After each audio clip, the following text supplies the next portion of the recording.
Bienvenue dans cette nouvelle édition du 12-15. Voici les titres de l'actualité. Les femmes en politique au Kenya, un véritable parcours du combattant pour ces femmes souvent discréditées et pas soutenues. À quelques jours des élections générales, elles se préparent pour une nouvelle bataille. La CEDEAO veut limiter le nombre d'enfants par femme à 3. Objectif, faire baisser de moitié d'ici 2030 le taux de fécondité le plus élevé au monde. Et puis, découverte de la Zip Zap School of Circus, cela va maintenant faire 25 ans que cette école forme les jeunes sud-africains au métier du cirque dans le township de Landa à Cape Town. Mais tout d'abord, au Kenya, 6 scrutins se tiendront ce mardi 8 août, élections présidentielles, législatives et locales. Des élections à fort enjeu et jugées à risque par les experts avec 2 blocs face à face, celui du président sortant Uhuru Kenyatta et de son principal opposant Raila Odinga. Des élections qui se tiennent 10 ans après la crise post-électorale qui avait fait plus d'1 millier de morts et 1 demi-million de déplacés. Et justement, pour les candidates kenyanes aux élections générales du 8 août, la marche vers le pouvoir est un long combat. Pour elles, difficile de faire campagne sans être constamment prise à partie par leurs adversaires masculins. Un sujet de la rédaction. Défi d'être une femme politique au Kenya. Le pays a l'un des taux de participation politique les plus bas de la sous-région pour les femmes. Pour les candidates aux prochaines élections générales du 8 août, difficile de faire campagne sans subir des actes d'humiliation. La députée kenyane Peris Tobiko en sait quelque chose. Sur la dernière étape d'une campagne pour conserver son siège le 8 août, elle a déjà dû faire face à diverses menaces par ses adversaires masculins. Dans la tentative de mon père de me marier, j'allais être une 4e femme à un homme qui est mon constituant aujourd'hui et il a 3 épouses. J'allais être la 4e femme. Ce n'est pas facile. Les femmes ne sont pas prises en compte. Je pensais pouvoir devenir une voix et encourager les autres à s'exprimer, les encourager à faire leur choix librement et à pouvoir donner leur contribution à notre société. Nous ne sommes pas seulement là pour être dirigés, nous pouvons également prendre des décisions très judicieuses. Peris Tobiko est l'une des rares femmes députées dans une assemblée nationale dominée par les hommes. En 2013, elle est devenue la première femme députée Maasai dans l'histoire du Kenya. Une victoire difficile pour cette femme qui n'a pas reçu le soutien des anciens Maasai, disant que c'était contraire à la tradition pour les femmes d'occuper des postes de direction. À noter que la majorité des femmes députées siègent seulement grâce au quota mis en place par la Constitution. Si les femmes sont sujettes à la méritocratie ou sont données l'opportunité et l'espace pour évoluer en politique, c'est quelque chose qui devrait se manifester naturellement. Nous ne pouvons pas forcer la règle de genre 2 tiers sur la loi. Il faut plutôt créer un environnement propice pour que les femmes participent davantage à notre politique, dans notre métier, afin que leur présence au Parlement devienne naturelle. Mais si vous voulez la légiférer, la forcer sur les gens, cela ne fonctionnera pas. Le Kenya, autoproclamé État le plus progressiste de la région, ne compte en réalité que 19,5% de députés femmes à l'Assemblée nationale, soit 68 femmes pour 350 sièges. Un chiffre qui place Nairobi loin derrière ses voisins régionaux, notamment le Rwanda, champion du monde avec 61% de députés à la Chambre basse. On reste au Kenya avec le ministère de l'Intérieur qui vient d'approuver un assouplissement des formalités d'entrée pour les ressortissants du Cameroun, du Sénégal et du Mali. La direction des services d'immigration a passé ces 3 pays de la catégorie 3 à la catégorie 2, ce qui signifie que le visa d'entrée au Kenya sera désormais délivré sur simple demande, soit en ligne, soit à l'arrivée sans formalité préalable. Une femme, 3 enfants d'ici 2030. C'est l'objectif que se donnent les parlementaires de la CEDEAO. Pour ce faire, ils vont devoir mettre sur pied des politiques pour inciter les gouvernements à réduire de moitié leur démographie. Les précisions avec Idelette Mirabel-Bissou.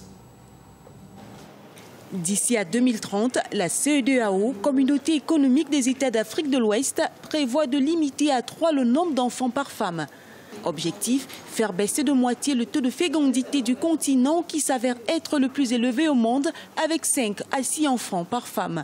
La baisse de la démocratie pourrait être un manque à gagner pour l'Afrique. L'Afrique a une démographie qui croît à un rythme intéressant parce qu'avec une forte population, on pourra stimuler mieux la demande intérieure du continent africain pour relancer la croissance. Les parlementaires, à travers cette mesure, veulent aussi créer de la valeur ajoutée au sein de la CEDEAO en réduisant le chômage des jeunes et en instaurant des formations selon la demande du marché de l'emploi. Donc, cela va poser des défis auxquels on doit s'attendre, les défis du chômage des jeunes. Le nombre de jeunes à l'horizon 2030 serait de plus de 70%, c'est-à-dire c'est près de 500 000 jeunes sur le marché de l'emploi. Mais est-ce qu'il y a des mesures pour contrecarrer cela?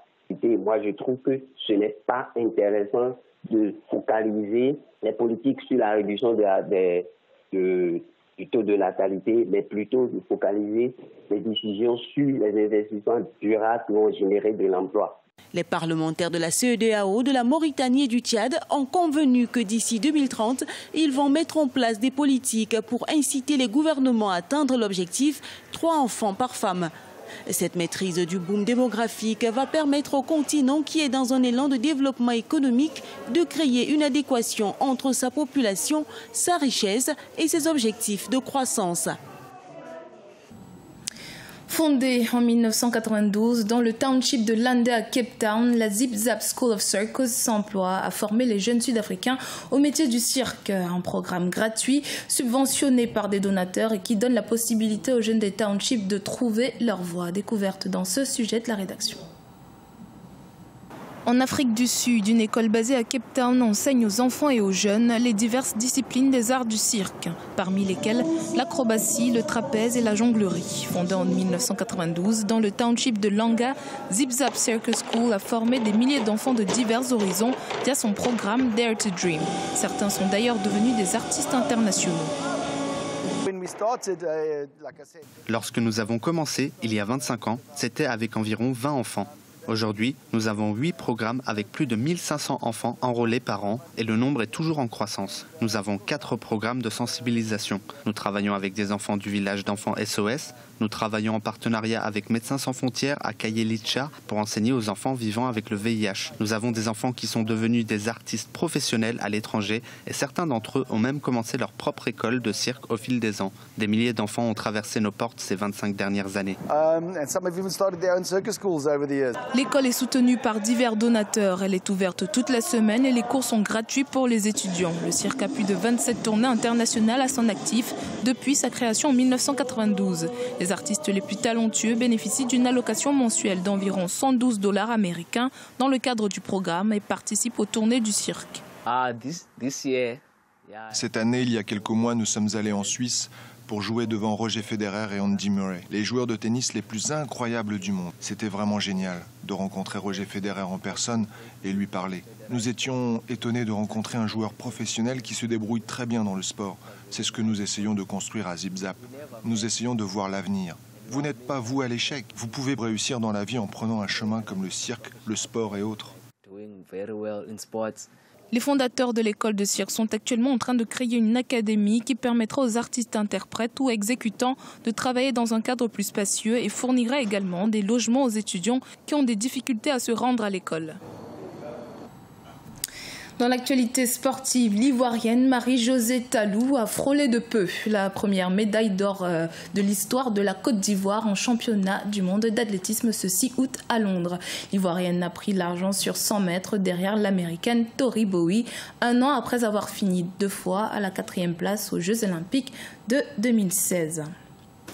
Ce journal a été réalisé par l'ensemble de la rédaction. Merci de votre fidélité. Dans un instant, une nouvelle édition de l'actualité sur Africa 24.